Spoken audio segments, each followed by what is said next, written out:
Mas vamos abrir sua Bíblia em Filipenses, capítulo de número 2, e farei a leitura dos versículos 1 ao versículo de número 11.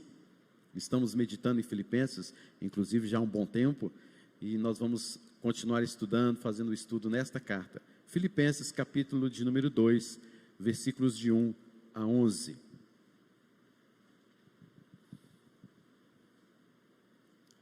Mesmo assentados como estamos, eu farei a leitura e os irmãos devem estar prestando a sua devida atenção.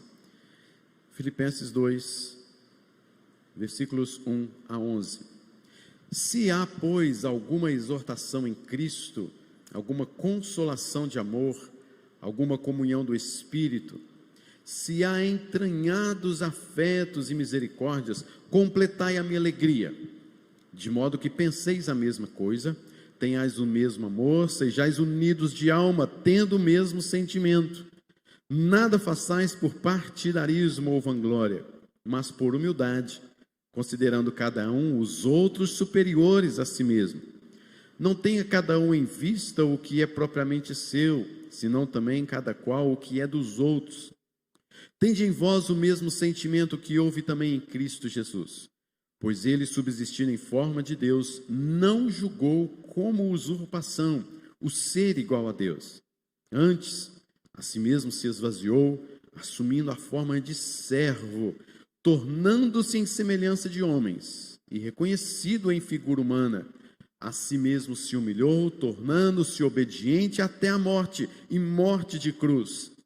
Pelo que também Deus o exaltou sobremaneira e lhe deu um nome que está acima de todo nome, para que ao nome de Jesus se dobre todo o joelho, nos céus, na terra e debaixo da terra, e toda língua confesse que Jesus Cristo é o Senhor, para a glória de Deus Pai. Amém. Senhor, fale aos nossos corações e a Tua palavra que foi lida, a Tua palavra que será aplicada, e nós pedimos assim a Tua graça, a Tua bênção, e que as palavras dos meus lábios, o meditar do meu coração, sejam agradáveis na Tua presença, Senhor, rocha minha e redentor meu. Amém, Jesus. Meus irmãos, estamos já há um tempo estudando sobre os filipenses, e o que eu tenho dito acerca desses amados irmãos, os filipenses, é que eles eram pessoas que amaram o cristianismo, ou seja, eles tomaram realmente posse da palavra de Deus. Paulo, que passou ali um período e foi tremendamente perseguido, tremendamente humilhado naquela cidade, mas existiram ali muitos que se converteram ao Senhor. E Paulo, seguindo as suas viagens afora, foram os filipenses que muito o ajudaram, como acabamos de ler aqui na leitura do dízimo. Paulo estava aqui preso em Roma, um preso domiciliar, e ele então recebeu donativos, a presença de Epafrodito, um homem de Deus ali tremendamente usado na igreja de Filipos, quem o levou para Paulo as novidades e as questões que estavam acontecendo dentro daquela igreja, bem como donativos que ele também recebeu desta amada igreja. E esta igreja não apenas ajudou Paulo nas suas missões, não somente na sua prisão, como ajudou Paulo, como ajudou também outras igrejas em outras regiões. E os filipenses eram pessoas pobres, mas que colocaram a obra em seus corações e os corações na obra de Deus, e fizeram com que o evangelho fosse disseminado naquela região. Paulo, então preso, ele trata com muita alegria aqueles irmãos, inclusive ele até mesmo afirma que esta carta é a carta da alegria, e que aqueles irmãos são a coroa da sua alegria. Regozijai-vos sempre, outra vez digo, alegrai-vos no Senhor, regozijai-vos mais uma vez no Senhor. Esta é a carta da alegria de Paulo. Paulo está exultando na presença daqueles irmãos. Paulo se alegra em saber notícias na prisão por meio de Epafrodito, em saber como eles estavam caminhando na fé. E é interessante nós percebermos então no capítulo de número 1, esta constante alegria, esta oração de Paulo sobre os filipenses, e como é interessante porque agora ele começa a afunilar um assunto no capítulo de número 1, versículo 27. Ele fala: vivei acima de tudo por modo digno do evangelho, para que eu indo ver-vos ou estando ausente, ouça no tocante a vós outros o quê? Que estáis firmes em um só espírito, como uma só alma, lutando juntos pela fé evangélica. Então perceba que Paulo está afunilando um tema. Que tema é esse? Comunhão, união entre os irmãos. E é no capítulo de número 2 que ele aprofunda ainda mais sobre este tema, tratando de uma forma muito interessante sobre a união, a comunhão desses irmãos. Ele fala que na igreja há uma exortação em Cristo, que há consolação de amor, que há comunhão do Espírito, há entranhados afetos e misericórdia. Ele está afirmando que estas coisas existem sim na igreja de Filipos. E ele coloca agora o seguinte ponto, no versículo de número 2 do capítulo 2. Ele diz assim: completai a minha alegria. Ou seja, Paulo está dizendo assim: vocês são uma igreja de grandes virtudes. Vocês são uma igreja abençoada, o Espírito Santo atua na vida de vocês, há exortação de Cristo na vida de vocês, há entranhados afetos e misericórdia na vida de vocês, mas eu quero que vocês deem um passo ainda mais, para completar a minha alegria. Eu quero que vocês entendam algo que vai trazer mais felicidade ainda no coração do apóstolo Paulo. Completai a minha alegria. Um pouco mais adiante, então Paulo fala, o que vai completar a alegria de Paulo? A unidade, a comunhão daqueles irmãos. Porque, queridos, haviam aqui dentro da igreja, se você olhar para o livro de Filipenses, haviam líderes lutando por espaço, por poder e por prestígio. Evódia e Sintique mesmo, eram duas senhoras naquela igreja, estão descritas aí no capítulo de número 4, versículo 2, que elas não estavam bem dentro da igreja.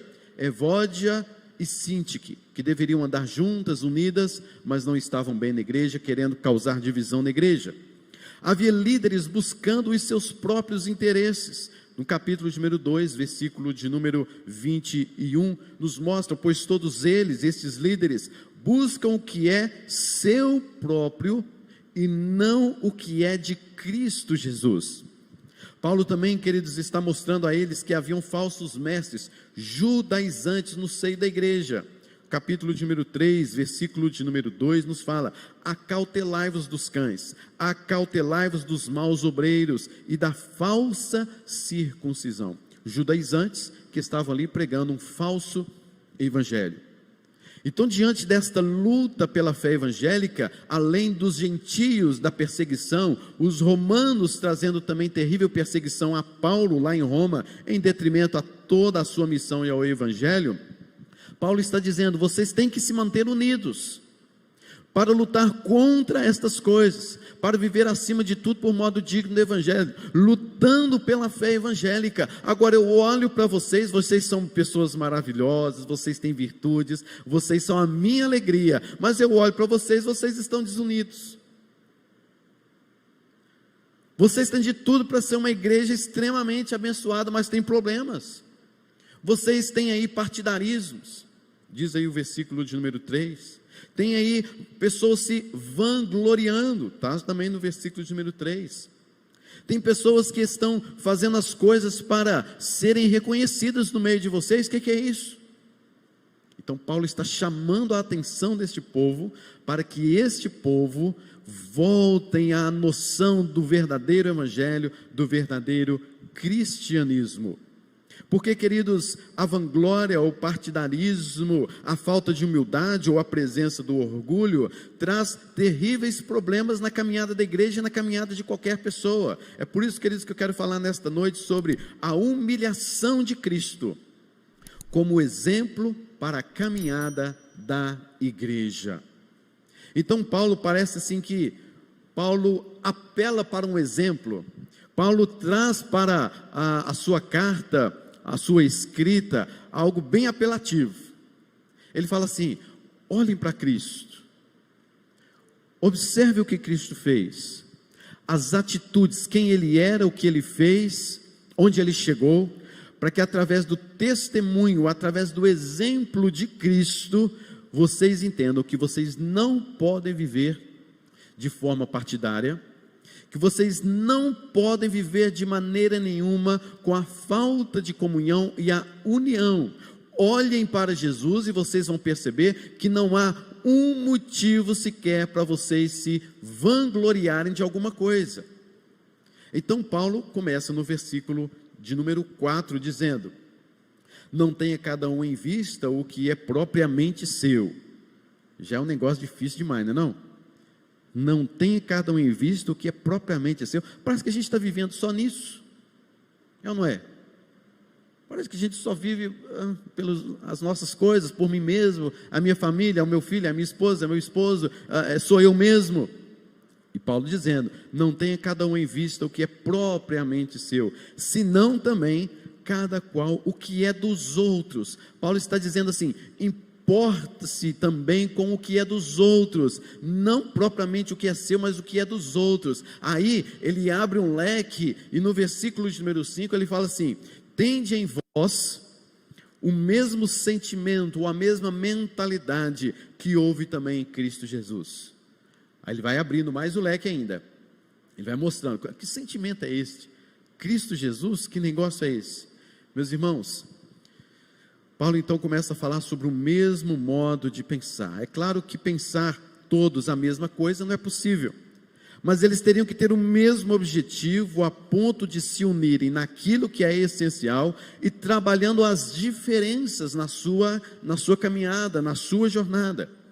Em segundo lugar, além do mesmo modo de pensar, Paulo também fala sobre o mesmo amor uns pelos outros, por toda a igreja, não em parte da igreja, mas por toda a igreja como um só corpo.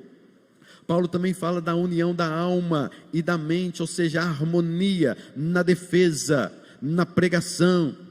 Paulo também fala, em quarto lugar, que eles não fossem arrogantes e egoístas, porque isto é a raiz de todas as discórdias. Então Paulo pede 3 coisas: não façam nada por interesse pessoal, ou só aquilo que lhes interessa.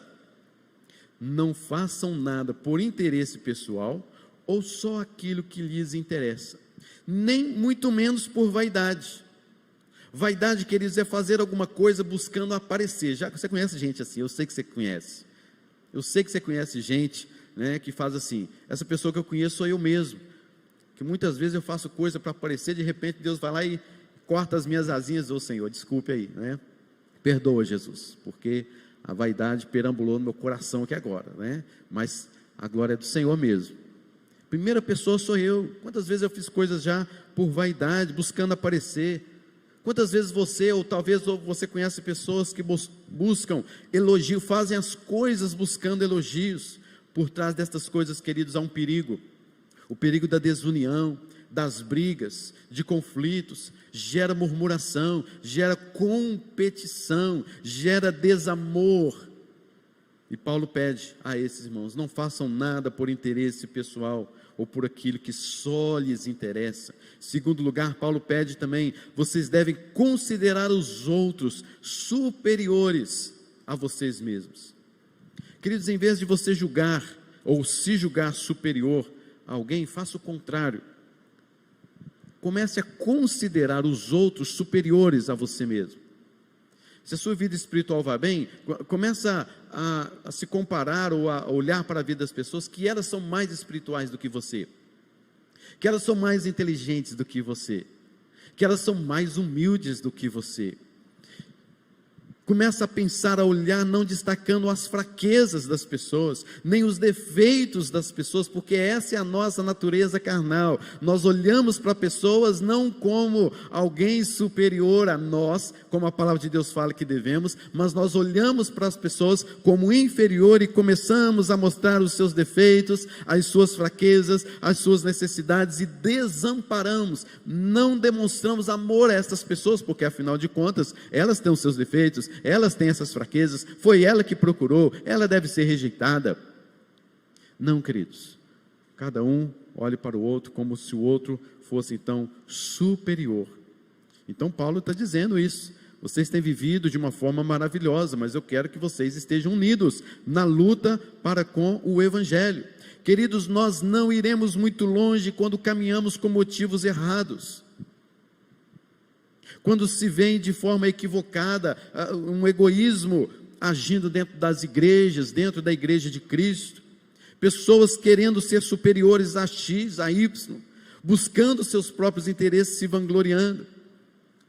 Tem muitas pessoas, queridos, buscando a glória deste mundo. O que você ganha com a glória deste mundo? O que você ganha com a glória deste mundo? Pessoas que receberam a glória total deste mundo, ao chegarem lá, não trouxeram coisas muito boas para nós, não. O primeiro exemplo é bíblico, Salomão. Salomão foi o homem que experimentou de todas as coisas nesta terra. Salomão experimentou riquezas das mais grandiosas e majestosas, glória. Salomão experimentou os melhores vinhos, os melhores tipos de trabalhos, mulheres, sexo e rock and roll, como se diz, na sua completude. Ele experimentou de tudo. Ele foi um rei majestoso que conseguiu a glória de todos os reinos. E ele escreve o livro de Eclesiastes, termina o livro de Eclesiastes mostrando toda a sua glória, todas as áreas em que ele teve glória, e ele termina o livro de Eclesiastes como? Tudo é vaidade. E termina ainda mais dizendo assim: esse é o dever de todo homem, temer a Deus e andar nos seus caminhos. Porque não há glória fora de Deus, não há reconhecimento fora de Cristo. Então há muitas pessoas buscando a glória. Outro exemplo, Alexandre o Grande, imperador. Antes dos seus 30 anos, Alexandre havia conquistado toda a terra. Ele foi um homem que teve no ápice do ápice da glória que alguém pudesse estar chegando lá. Mas um dia, ele assentou-se na sua tenda, no campo de batalha, chorou. Sabe por quê? Porque não tinha mais terras para conquistar, não tinha mais glória para se ter, e chorou. Acabou minha vida, o que mais que eu vou fazer com a minha vida? Não tem mais nada que fazer da minha vida. Aqueles que chegaram no ponto do ápice de uma glória pessoal, não trouxeram coisas boas para nós. Aí eu te pergunto, você quer se vangloriar de quê? Você deseja a glória deste mundo para quê? Você está procurando estudar para ter sucesso neste mundo, reconhecimento deste mundo, para quê? Você perde às vezes tanto tempo no estudo, no trabalho, querendo chegar num ponto lá do seu trabalho, ponto máximo do seu trabalho. Não sou contra isso, estou falando de motivação. E você chega lá naquele ponto e tudo mais.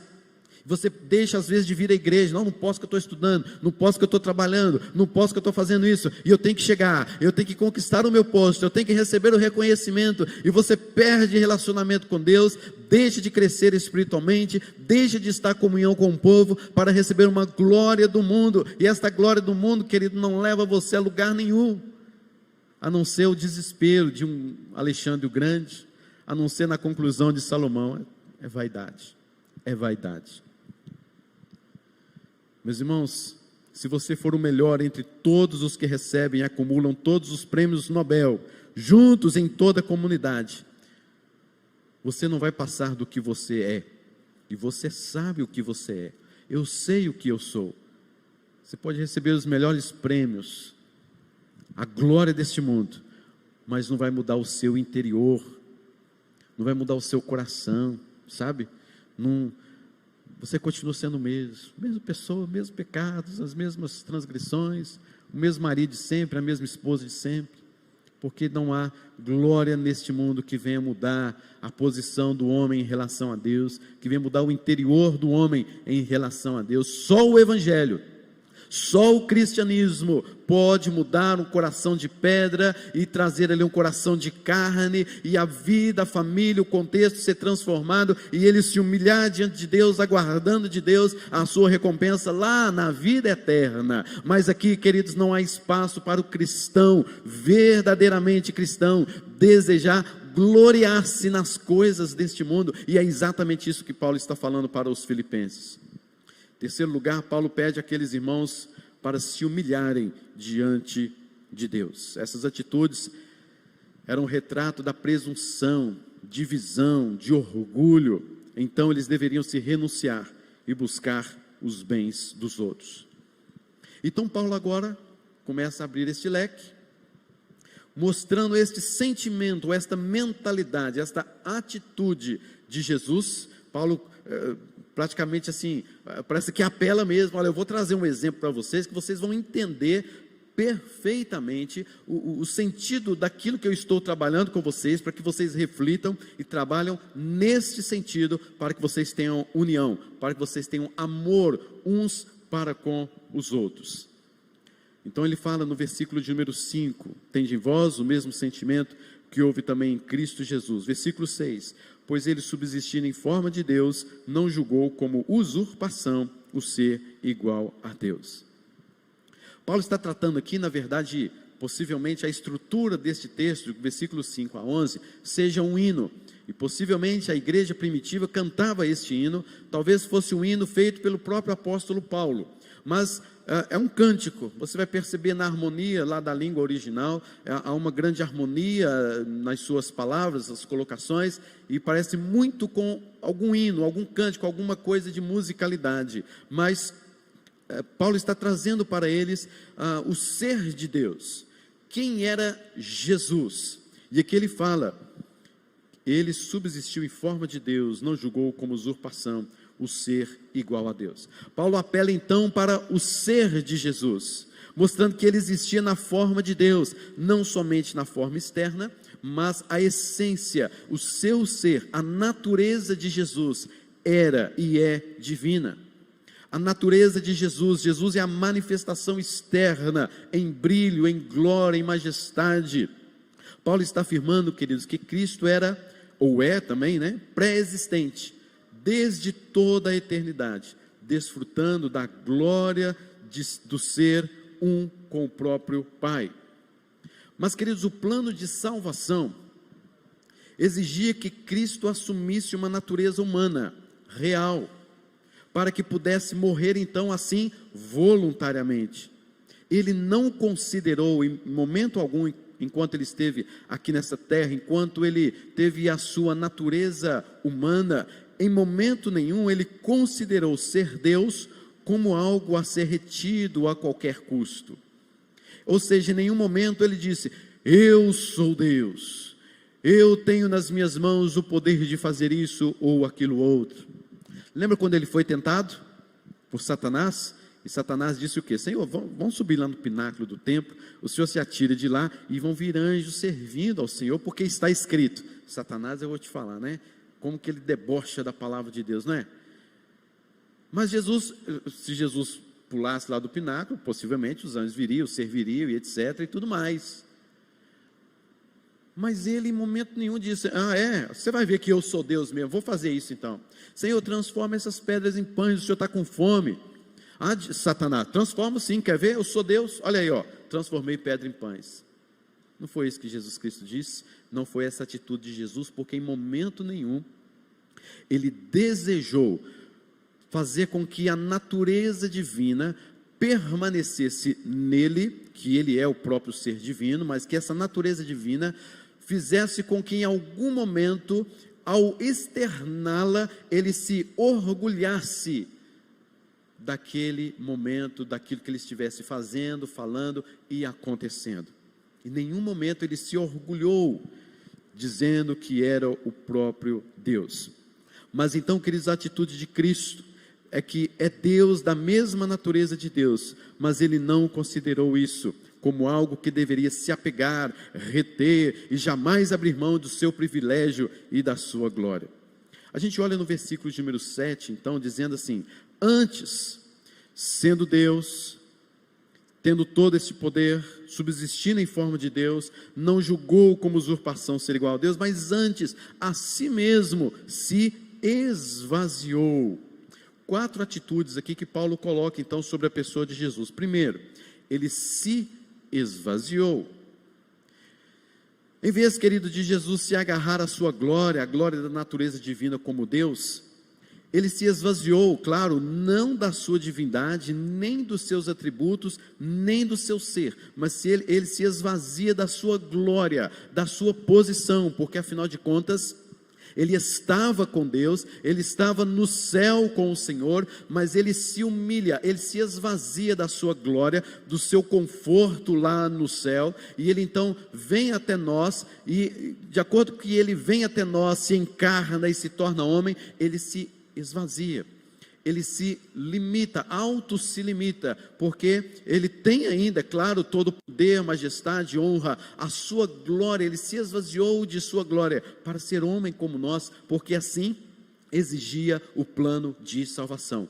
Quem deveria morrer por nós era um homem. Este homem deveria ser santo, imaculado, sem manchas nem pecado, mas a nossa semelhança ele deveria morrer em nosso lugar. Então ele se esvazia da sua glória, se encarna para morrer em nosso lugar.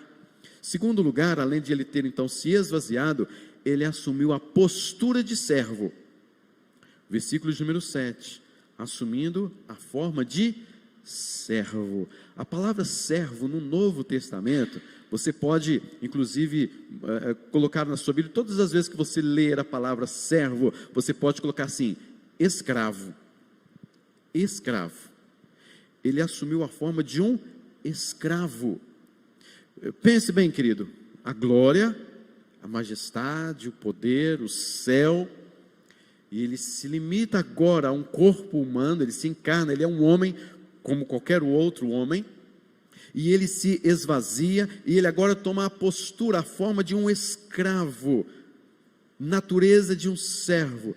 Para quê? Para se submeter à vontade do Pai. Assim como o servo toma posição diante do seu Senhor, aquele que está sempre pronto, preparado para servir, seja o que for, assim Jesus Cristo, ele se tornou servo, um escravo, assim como um escravo toma posição diante do seu Senhor de tremenda obediência. E em terceiro lugar, é exatamente isso que acontece, tornando em semelhança de homens, reconhecido em figura humana, a si mesmo se humilhou, tornando-se obediente até a morte e morte de cruz. Então ele assume a natureza humana, ele tornou-se reconhecido em figura humana. Você olhava para Jesus, você via um homem, você não via nada ali, olha, eu estou vendo assim um brilho em Jesus, algo assim, não, nada, ele era um homem, como eu estou vendo aqui homens e tudo mais, assim era também Jesus, reconhecido em figura humana.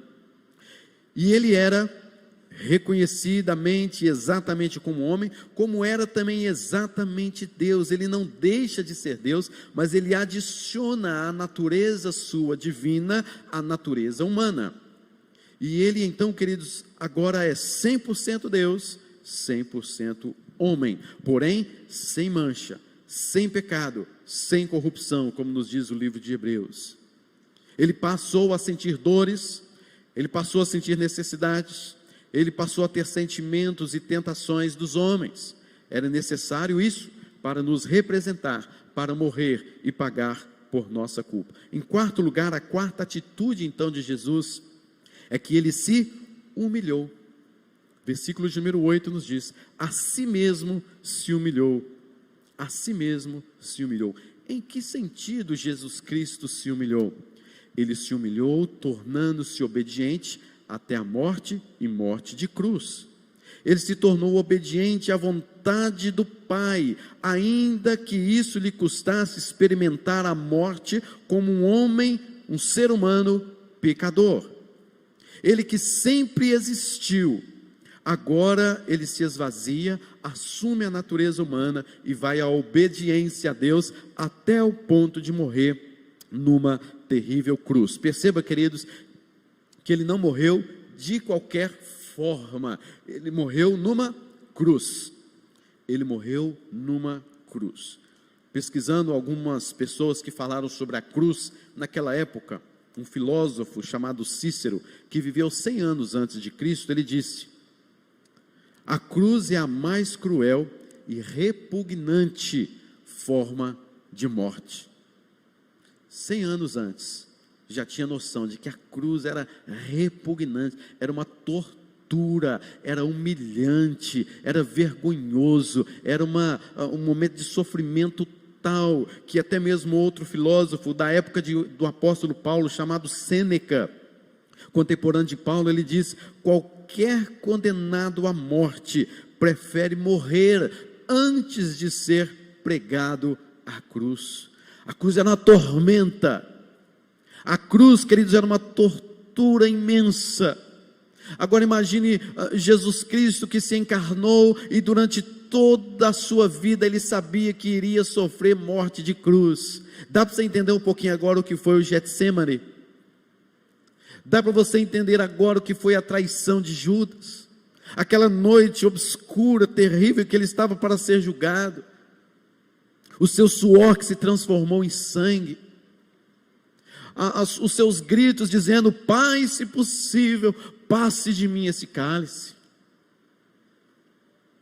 Está dando para você entender? Porque era tortura, era sofrimento, era uma dor terrível, dor essa que nós nunca experimentamos. E sabe por que Jesus Cristo passou por isso? Porque ele era um servo e obedeceu a Deus o Pai. Sabe mais por que ele fez isso? Por amor a quem?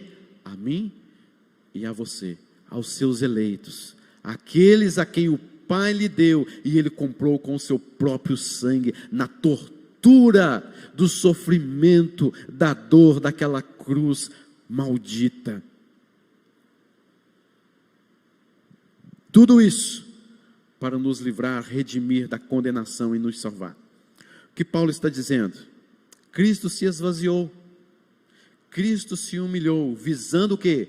O interesse dos outros.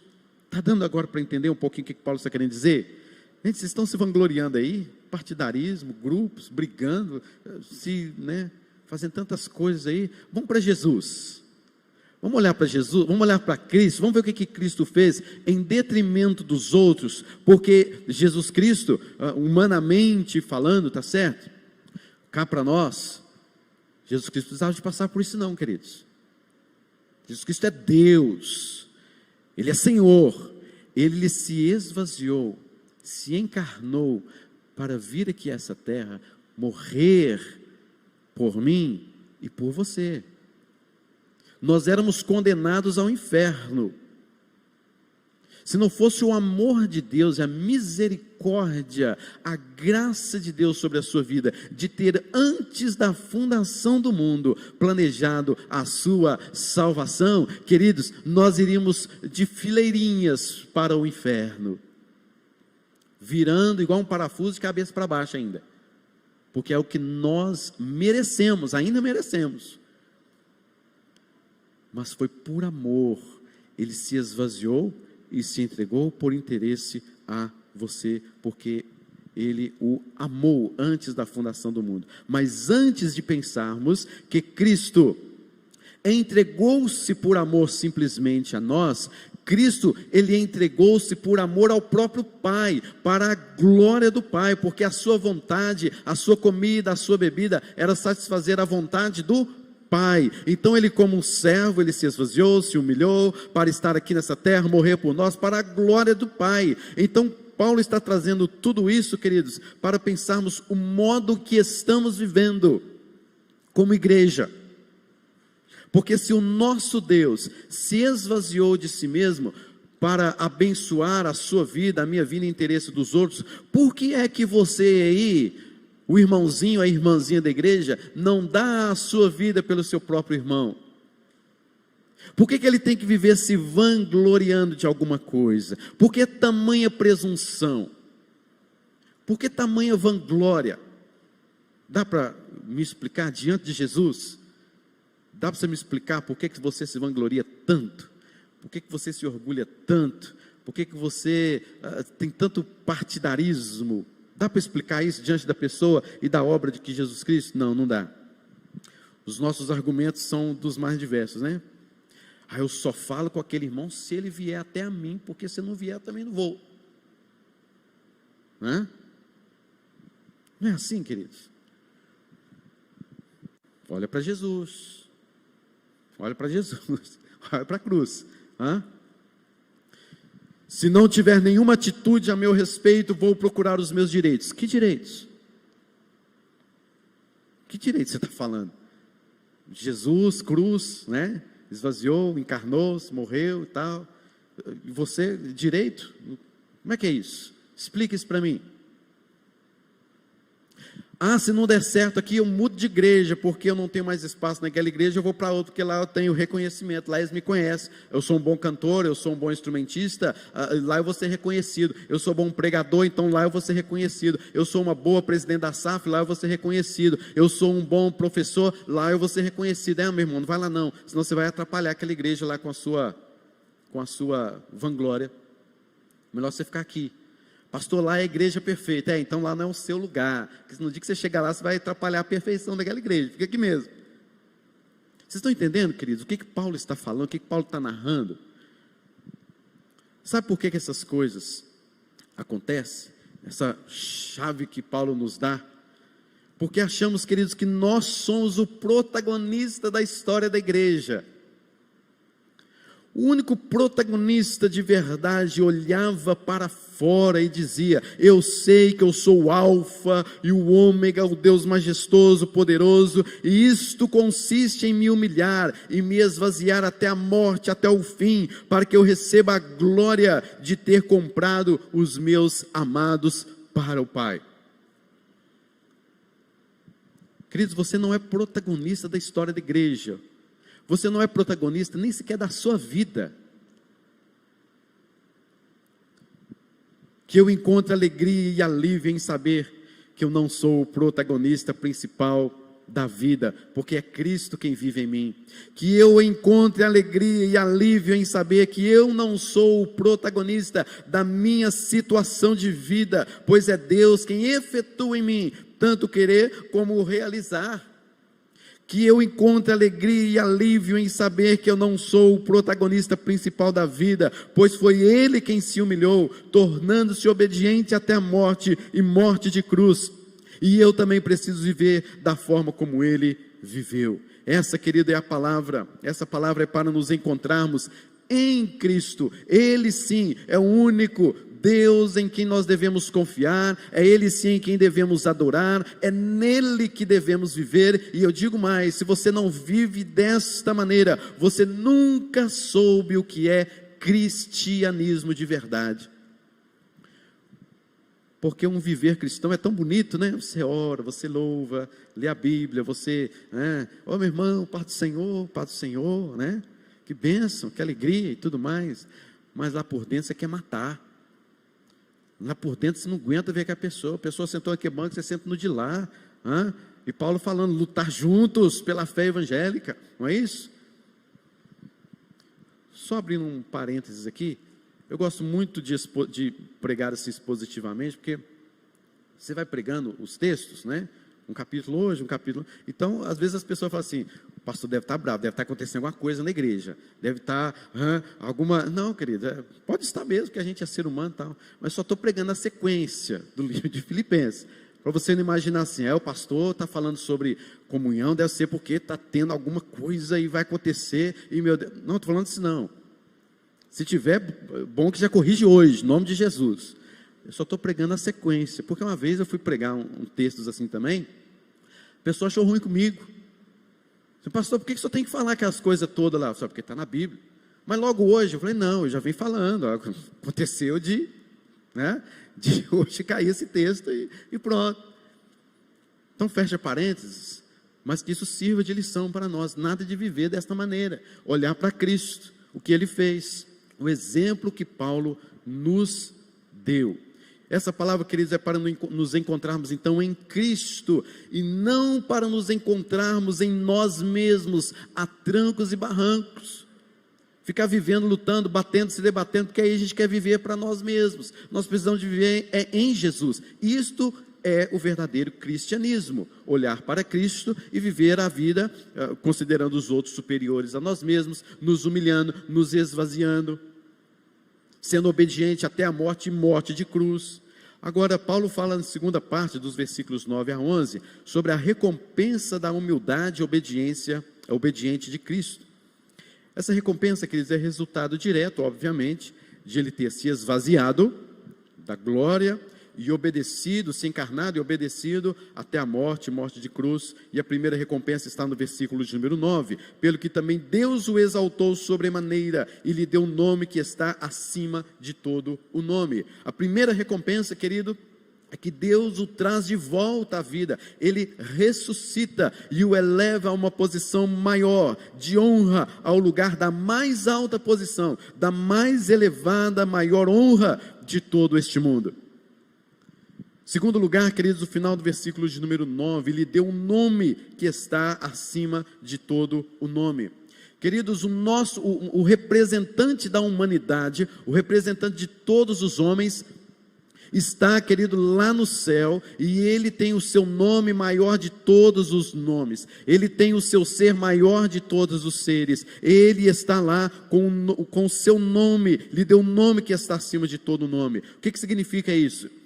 Quando você faz um trabalho pensando neste nome, o nome aqui é Senhor, você percebe que lá no Velho Testamento, onde o próprio Deus, Ele diz que Ele é o Senhor, Ele então pega esse nome e joga agora no Novo Testamento, após a sua ascensão, para o Filho. Então Jesus Cristo é o Senhor. Deus deu o seu próprio nome para o Filho, o seu próprio título, a sua própria autoridade para o Senhor Jesus Cristo, o nome que está acima de todos os seres vivos, sobre o cosmos, após Ele ter se humilhado e obedecido a Deus. Terceira recompensa está no versículo 10. Para que ao nome de Jesus se dobre todo joelho nos céus, na terra e debaixo da terra. Aqui Paulo está citando Isaías 45, versículo de número 23, no qual nos fala no final: diante de mim, Deus Todo-Poderoso, Velho Testamento, diante de mim se dobrará todo joelho e jurará toda língua. Então agora aqui Paulo está dizendo que foi ao nome de Jesus foi dada essa honra, de que todo joelho então se dobrará diante dele, diante de Jesus. E Paulo pega Isaías e aplica isso então sobre a pessoa de Jesus. Logo, todo mundo se dobrará diante da pessoa do Senhor Jesus Cristo. No último dia, o dia do juízo, todos se dobrarão diante dele, todo joelho nos céus, na terra, os anjos dos céus, os anjos caídos, Satanás, os ímpios, os ateus, os filósofos céticos, naquele que você pregou o evangelho e nunca quis saber, ele estará naquele dia ajoelhado diante da pessoa de Cristo Jesus, porque a honra e glória é somente a Ele. Muitos farão isso, e farão isso com temor, com terror neste dia tão difícil e impenitente. Então, queridos, Filipenses, vocês precisam ser unidos, vocês precisam ter o mesmo objetivo. Não façam nada por vanglória, só dá briga lutar por esse espaço. Tenham a mesma atitude de Jesus. Ele mesmo, sendo Deus, não via isso como algo que deveria se apegar. Jesus Cristo poderia pensar: não vou deixar meu patamar divino para ser algo menor. Mas foi isso que Ele fez. Ele se esvaziou de sua glória, se humilhou, adicionou a natureza humana na sua natureza divina. Ele foi tentado, Ele foi torturado, Ele teve uma morte vergonhosa, foi abandonado. Então é isso. Ser cristão é isso. Ser como Cristo. Olhem para Ele, vivam para Ele, caminham nele, e no final receberemos a recompensa, pois Deus também o recompensou. Mas é lá na eternidade, é lá na eternidade.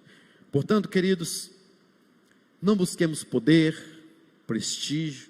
Tem muita gente que busca um elogio, fazem coisas buscando elogios, e muitos não sabem receber elogios, tratam mal o elogio, ou tratam muito bem, o elogio, mas não façam nada buscando o seu próprio interesse. Vivam com amor e união, trazendo sempre o exemplo do Senhor, que toda a sua glória se rebaixou, se humilhou, por causa do interesse que Ele tinha a nosso respeito, e a glória de Deus. Nos humilhemos assim como Cristo se humilhou, por amor a pecadores. Obedeçamos a Deus, se necessário até a morte, se necessário até mesmo a morte de cruz, e que isso resulte em louvor, glória, honra a Deus o Pai, e união da igreja, até o dia do juízo, em nome de Jesus. Amém.